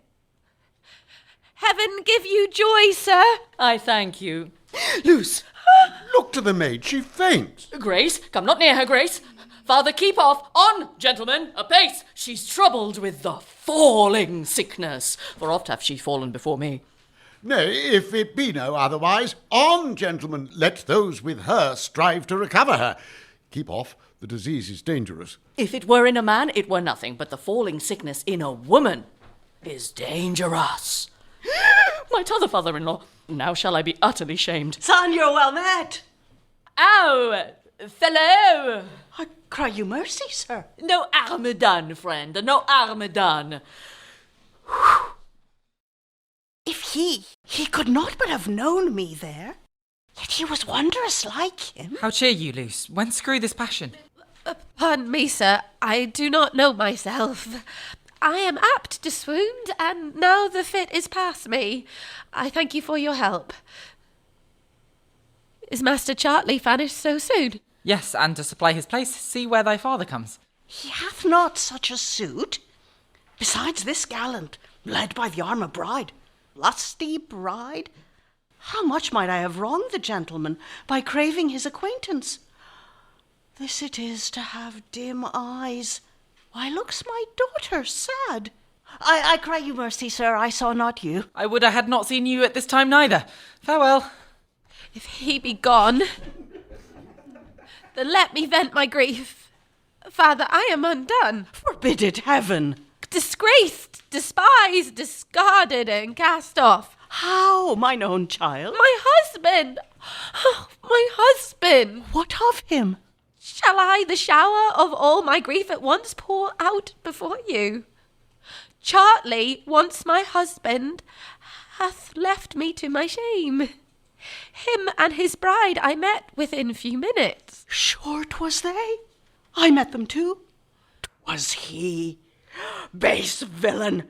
I'll to the wedding board and tell him so. I'll do it as I am a man. Be not so rash. I'll live and die upon him. He's a base fellow, so I'll prove him too. Joseph, my sword! This rashness will undo us. I'll have my sword. It hath been twice in France and once in Spain with John of Gaunt. When I was young like him, I had my wards and foins and quarter blows, and knew the way to St. George's Fields twice in a morning. Tuttle, Finsbury, I knew them all. I'll do him. Where's my sword? Oh, leave this spleen, or you will overthrow our fortunes quite. Let us consult together what we were best to do. I'll make him play at leapfrog. Well, I hear thee. I cannot prove our marriage. It was secret. And he may find some cavil in the law. I'll to him with no law, but Stafford law. I'll ferret the false boy. Nay, on, good Luce.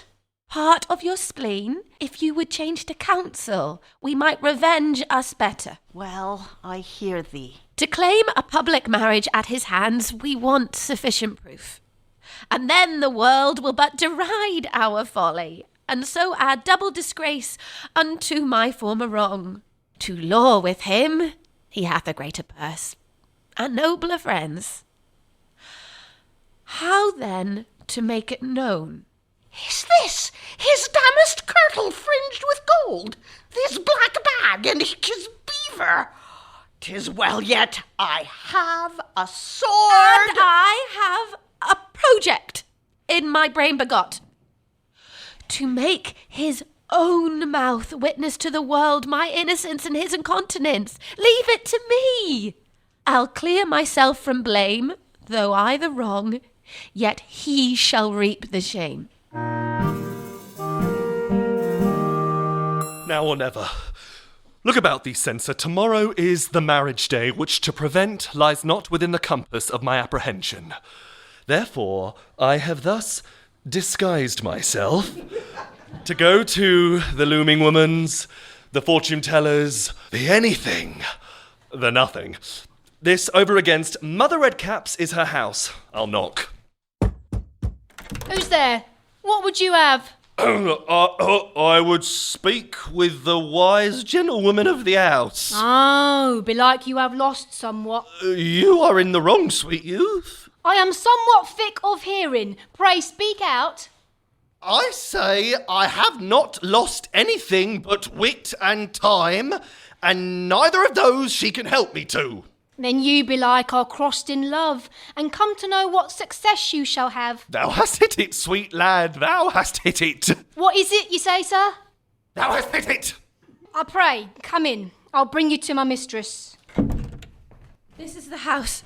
Knock, Joseph, my business craves dispatch. Now am I as angry as thou art timorous, and now to vent the next thing I meet.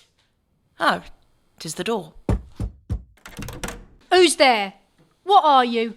A maid and a wife. And that would grieve any wench to be so. I know that by myself, not Luce. Boy, where's your mistress? In some private talk with a gentleman. I'll fetch her to you presently. If she and you see me not, I am but dead. I shall be made a byword to the world, the scorn of women and my father's shame. You tell me your name is Censor. I knew it before. And that Chartley is to be married. I could have told it you. Married tomorrow? Oh, me. Aye, but you tell me that Chartley before tomorrow shall be disappointed of his wife. Make that good. Thou shalt have 20 angels. I'll do it. Stand aside. I'll have but a word or two with this gentlewoman, and I am for you presently. Oh, mother. My husband marry another wife tomorrow? Oh, changeable destiny. No sooner married to him, but instantly to lose him. Nor death it grieves me so much that I am a wife, but that I am a maid too. To carry one of them well is as much as any is bound to do, but to be tied to both is more than flesh and blood can endure. Well, trust to me, and I will set all things straight. Where's this witch, this hag, this beldam, this wizard? And have I found thee? Thus I will tear, mumble, and maul thee. Help! Help, and thee, gentlemen! Forbear this rudeness. He that touches her draws against me. Against you, sir? Apply thou. That shall be tried. No,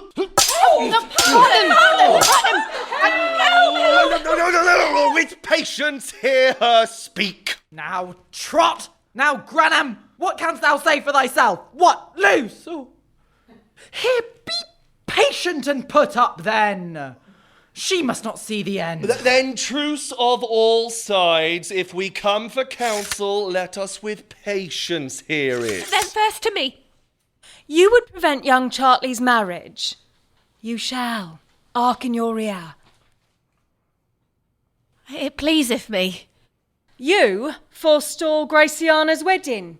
'Tis but thus. I'll do't. You would enjoy Luce as your wife and lie with her tomorrow night. Hearken your ear. Fiat. Away. You shall enjoy him. You are married. Luce, away. You shall see Chartley discarded from Gratiana. Censor, be gone. And if I fail in any of these or the rest, I'll lay myself open to all your displeasures. Farewell till soon. You know your meeting place. We do. You shall report me wise and cunning too. I'll add one night more to the time I have stayed. I have not many, I hope, to live a maid. Fie, what a time of trouble is this tomorrow. Tomorrow is my mistress to be married, and we serving men are so puzzled. Oh, the dinner's half done, and before I say grace and bid the old knight and his guest proface, a medicine from your trencher, good Master Tabor. As good a man as e'er was Sir Sabre. Well, think it no shame, men of learning and wit. Say, study gets a stomach. Friend Tabor, a bit? Oh. Lick clean, good Sir Boniface, and save the scraper a labour. Oh, but soft, let me ponder. Know you him that comes yonder? Most heartily welcome. Would you speak with any here? Pray, is the young gentleman of the house at leisure? Mean you the bridegroom, Master Chartley? I have a letter for him. You seem to be a gentleman yourself. Acquaint him with my attendance, and I shall rest yours in all good offices. Sir Boniface, keep the gentleman company. I will first acquaint your lips with the virtue of the cellar. Adestum, come near and taste of your beer. Welcome, sine dole, for posis tivole. When I taste of your liquor, gramercy, Master Vicar. Most heartily welcome. Your courtesy, I beseech you, ply it off, I entreat you. Pray, Sir Boniface, keep the gentleman company till I acquaint my young master with his business. Tabor I shall. Beso las menas. A vostre servitor. Hey, what art thou? A hanger-on, if it please you. And I a shaker off. I'll not bear your gallows. You shall not hang on me. Ah, Master Bridegroom.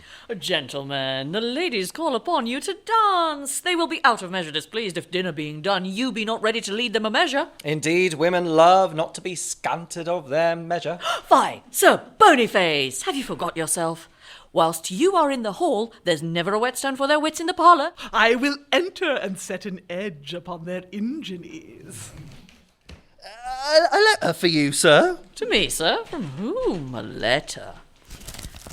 To her most dear, most loving, most kind friend, Master Chartley, these be delivered. Sure, from some wench or other. I long to know the contents. Now to cry quittance with you for my farewell, learned Sir Timothy. Good news, as I live. There's for thy pains, my good Sir Pandarus. Hadst thou brought me word my father had turned up his heels, thou could scarcely have pleased me better. Though I disclaim the name of wife, of which I account myself altogether unworthy, yet let me claim some small interest in your love. This night I lie at the house where we were married, the wise woman's, I mean, where my maidenhead is to be rifled. Bid fair for it, and enjoy it. See me this night or never.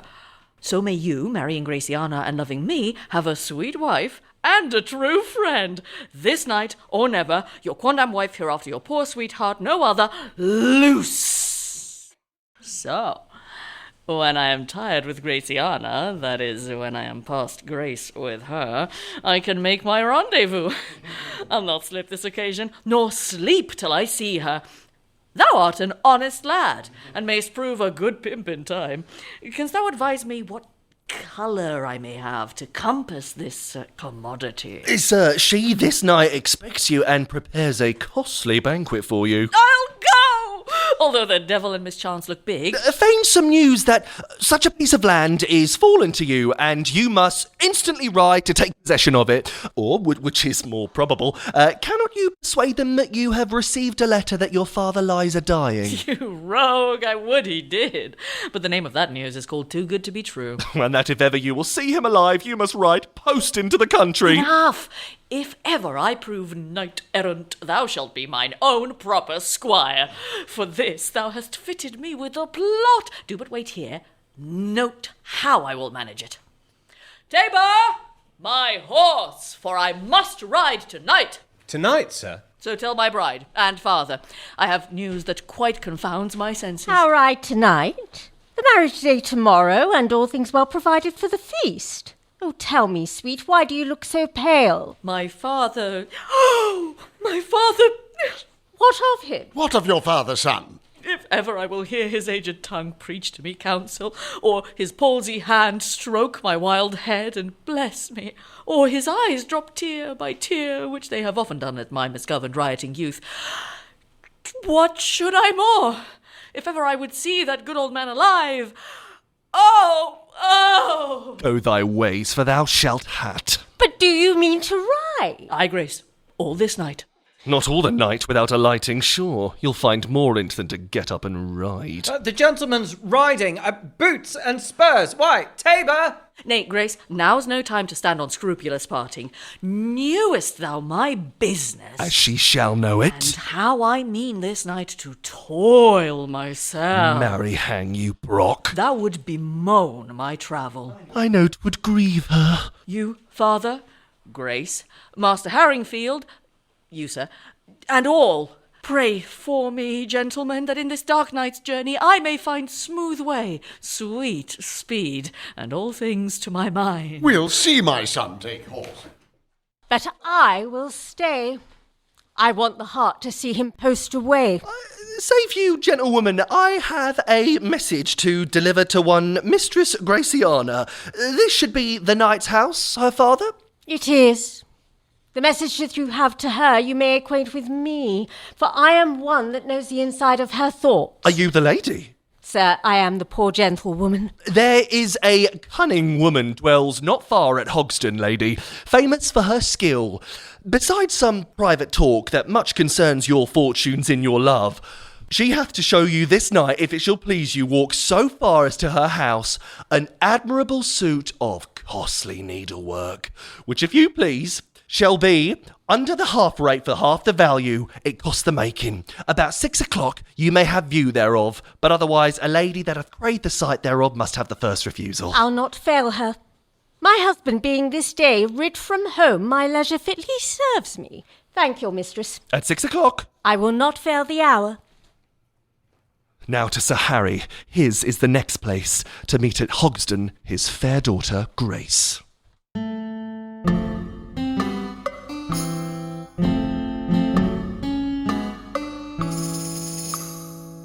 Good heaven, this London is a stranger grown and out of my acquaintance. This 7 years I've not seen Paul's steeple or cheap cross. Sir. Hast thou not made an inquiry for my son? Yes, sir. I have asked about everywhere for him, but cannot hear of him. Well, disperse yourselves, inquire about the taverns, ordinaries, bowl alleys, tennis courts, gaming houses, for there I fear he will be found. But where shall we hear of your worship again? At Grace Church, by the conduit near Sir Harry. But stay, leave off a while your bootless search. Had e'er man such a wild brain to his sorrow, of such small hope, who when he should have married a fair, a virtuous, and a modest maid, rich and revenued well, and even the night before the marriage day, took horse, rode thence, whither heaven knows. Oh, since the distracted virgin hath left her father's house, but neither found, yet in their search we've measured out much ground. Your worship will be there. Yes, not to fail at half an hour past 6 or before 7. You shall not find us at 6 and at 7, I'll warrant you. Good health to your worship. Farewell, good fellow. At the wise woman's house. Oh, I know it well.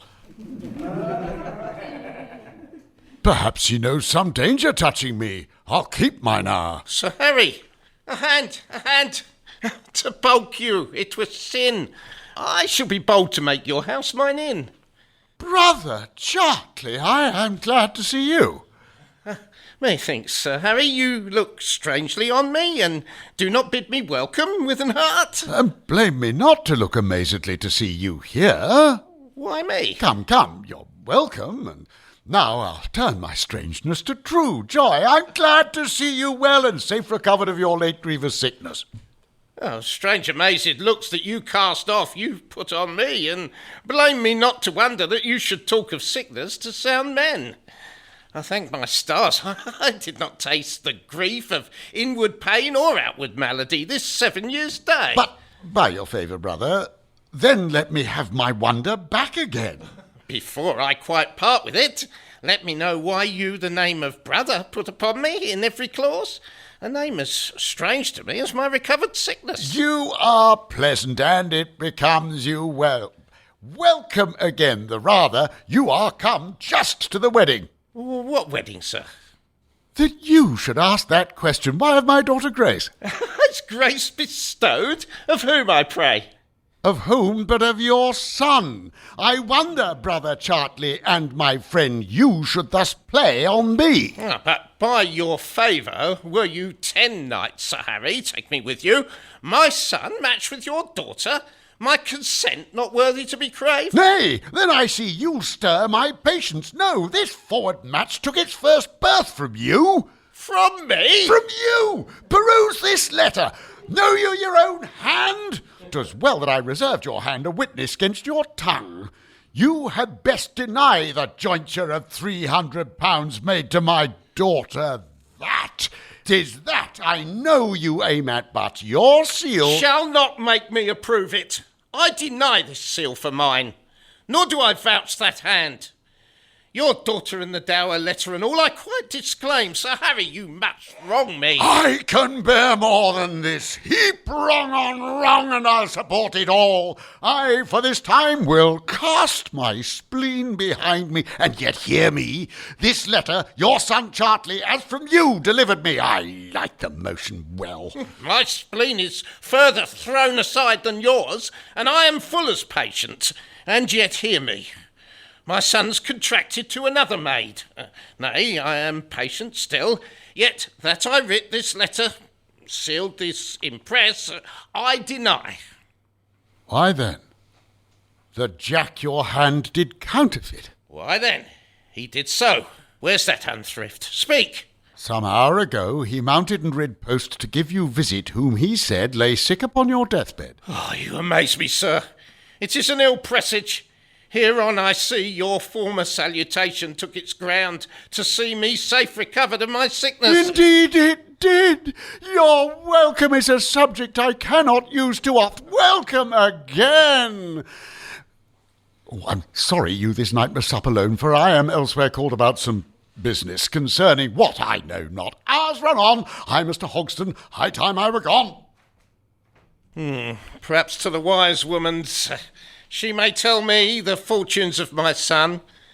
This accident has bred in me suspicion and strange fears. I will not sup alone, but I protest 'mongst some this night. I'll play the intruding guest.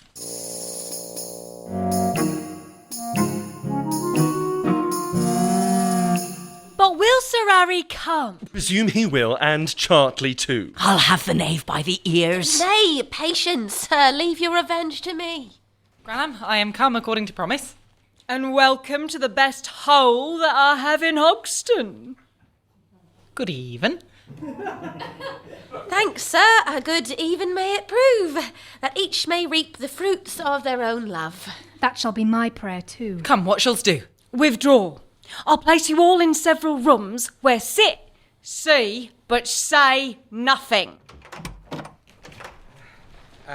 Here, sweet mistress. I know the place well ever since I was here to know my fortune. Call me some half an hour hence. Your ladyship is most lovingly welcome.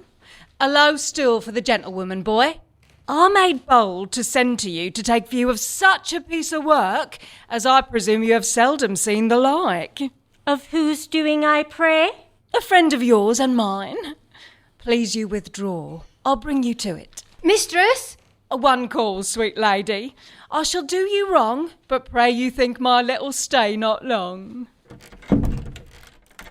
Here, sir, in this retiring chamber. Gramercy, friend. How now, what's here to do? A pretty wench and a close chamber, too. That you have so much graced my mother's house with your desired presence, worthy knight. Receive a poor maid's thanks. Who's there? A chair and cushion for Sir Harry. Thanks, most fair. Please you but a few minutes here to stay. Till my return, I'll not be long way. The gentlewoman will wait on you by and by, sir. And I'll attend her friend. Of all those doubts, I long to know the end. The knight you seek was here, or will be straight, and if you be the man you name yourself, you are most welcome, and you shall not back till you have seen Sir Harry. Gentle youth, I saw him enter here, and under privilege of his acquaintance, made I bold to stay. And you are welcome, sir. Sit down, I pray. Now they are placed in several rooms that look into this one. Were Chartley come, we had all our company. Hark, there's one knocks. 'Tis Chartley, on my life. One of you let him in, whilst I prepare me to entertain his coming. What? Old acquaintance, Luce? Not a word. Yet some lip labour, if thou lovest me. My husband! What? Young Chartley? How? My son?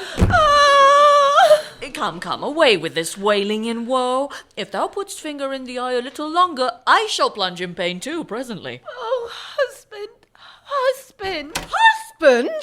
What sayest thou, my sweet wife? Wife! Oh, my heart! In that name, wife, I claim a poor child's part. Oh, husband, how have you used me? Nay, how do I mean to use thee, but as a man should use his wife? I hope he does not mean to use her so. I hope so too. My Granham is a witch. Nay, Luce, sweet wife, leave weeping if thou lovest me. Oh, can you blame me? Knowing that the fountain of all these springs took their first head from you. You know, you too well know, not 3 days since a past since we were married. Married? I can endure no longer. It cannot be. It is not possible. I'll be even with thee for this, old Granham. And though we wanted witness upon earth, yet heaven bears record of our nuptial tie. Tush, when we meet in heaven, let's talk of that. Nay, come, you ass, you fool, what's past is past. Though man and wife, yet I must marry now another gallant. Here's thy letter, Luce, and this night I intend to lodge with thee. I'll scratch her eyes out first, although I love her. Prithee be merry. I have made a gull of grace, and old Sir Harry thinks me a great way off. I told the knight my father lay a-dying, took post-horse, rid out of Holborn, turned by Islington, so hither, wench, to lodge all night with thee. Here's one says nay to that. Was that your journey? Why, I have too much of grace already. Thou hast no grace at all. Nay, let's to bed. If thou couldst but imagine how I love thee, Luce. How is it possible you can love me and go about to marry another? Dost thou not know she's rich? Why, you fool, as soon as I have got her dower, it is but giving her a dram, or a pill to purge melancholy, to make her turn up her heels, and then, with all that wealth, come I to live with thee, my sweet rascal! She thanks you, and is much beholding to you. I am betrayed. Art thou my suitor? Wouldst thou marry me and thy first wife alive, then poison me to purchase my poor dower? What shall I say, or think, or do? I am at a nonplus. Hast thou the face, thou brazen impudence, to look upon me past grace? Thou canst not properly call me past grace, for I never enjoyed thee yet. I cannot tell whether I blush or no, but I have now, at this time, more grace than I can tell what to do with. Who drew thee to this folly? Who but the old dotard, thy father, who, when I was honestly married to a civil maid, he persuaded me to leave her. I was loath at first, but after entreating, urging, and offering me large proffers, I must confess I was seduced to come wooing to thee.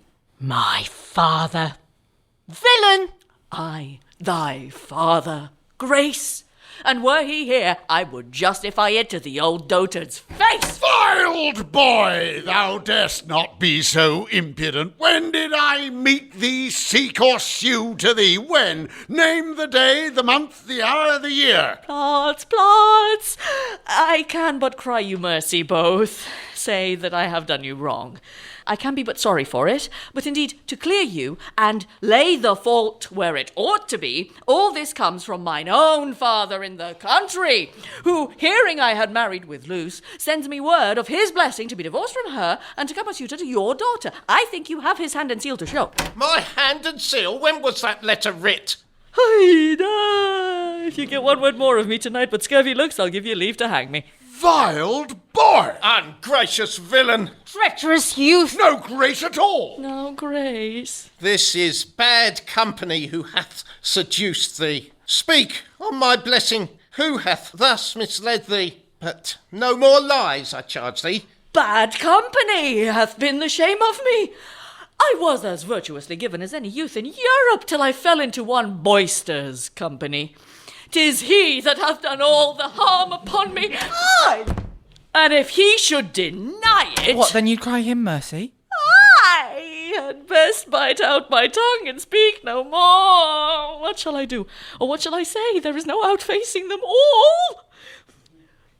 Gentlemen, fathers, wives, or what else, I have wronged you all.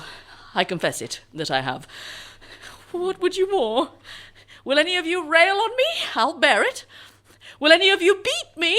So they strike not too hard. I'll suffer it.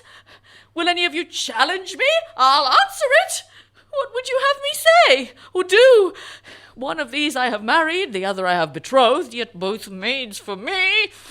Will you have me take one and leave the t'other? I will. Will you have me keep them both? I will. Perjured, not mine. What? You here too? Nay, then I see all my good friends are met together. Wilt thou have me, Luce? I am thy husband, and had I not loved thee better than Grace, I had not disappointed the marriage day tomorrow. Lascivious, no. Wilt thou have me, Grace? For had I not loved thee better than Luce, I would never after I had married her been contracted to thee. Inconstant. No. Then neither married man, widow, nor bachelor. What's to be done?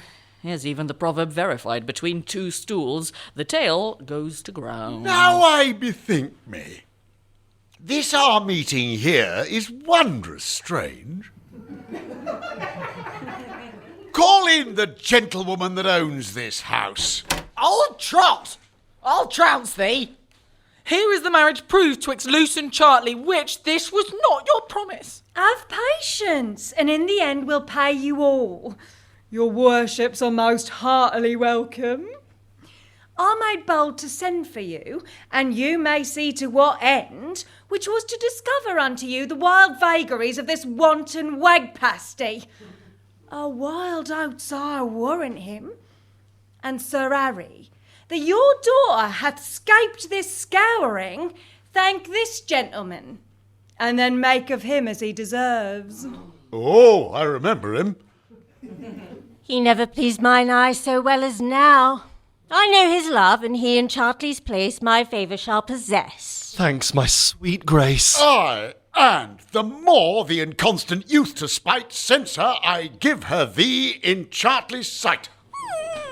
There's one gone already. But this is my wife, and her I'll keep, in spite both of the devil and his dam. Not from a lawful husband. That am I. That is the gentleman. Accept him, Luce, and you the like of her. Nay, I'll make it good. This gentleman married you visited. You him disguised, mistaking him for Chartley, which none but my boy Jack was privy to, after she changed her habit with him as you with Jack, and you in Mistress Luce's habit. May I believe you, mother? This be your token? Her that I married, I wrung twice by the finger. Of that token, my hand was sensible. And ere the clamorous and loud noise be gone, I whispered to her thus. You are the man. Thanks, Granham. What thou hast promised, thou hast done. And leaving him, I take you for my son. 2 gone. Then where's the third? This makes me mad. Where is my wife, then? For a wife I had. Not see thy wife? Come hither, Jack, my boy. Nay, take him to thee, and with him all joy. Well art thou served to be a general scorn to all thy blood, and if not for our sakes, for thy soul's health and credit of the world, have some regard to me thy father. Enough, sir. If I should say I would become a new man, you would not take my word. If I should swear I would amend my life, you would not take mine oath. If I should bind myself to become an honest man, you would scarce take my bond. I should do none of these. Then see, sir, when to all your judgments I see me past grace, do I lay hold of grace, and here begin to retire myself. This woman hath lent me a glass in which I see all my imperfections, at which my conscience doth more blush inwardly than my face outwardly. And now I dare confidently undertake for myself, I am honest. Then I dare confidently undertake to help you to a wife who desires to have an honest man or none. Look on me well. Simple though I stand here, I am your wife. Blush not at your folly, man. Perhaps I have more in me than you expect from me.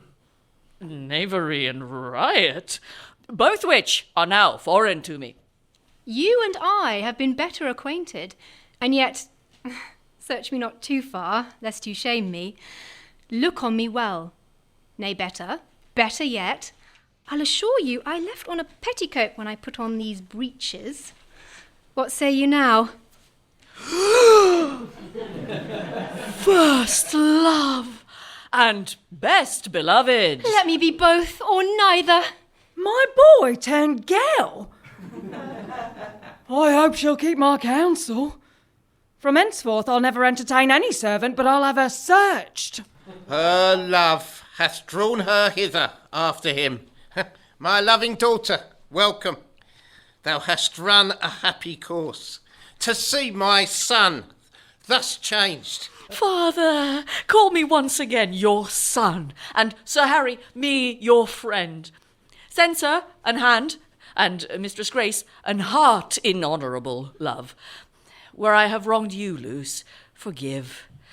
Impute my error to my youth, not me. With Grace I interchange an embrace. With you, Luce, a parting bus. Mwah! I wish you all joy, divide my heart amongst you, thou my soul.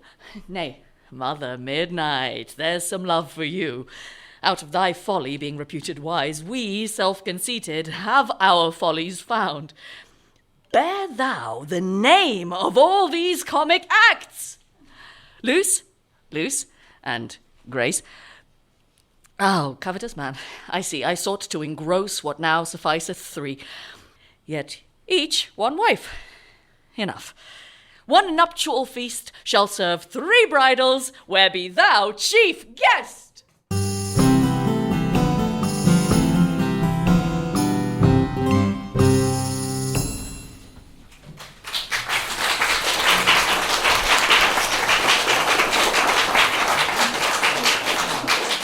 In The Wise Woman of Hogston by Thomas Heywood, Aliki Chapple played Luce's father, Tobias Deacon played Tabor, and Brian Eastty, old Chartley.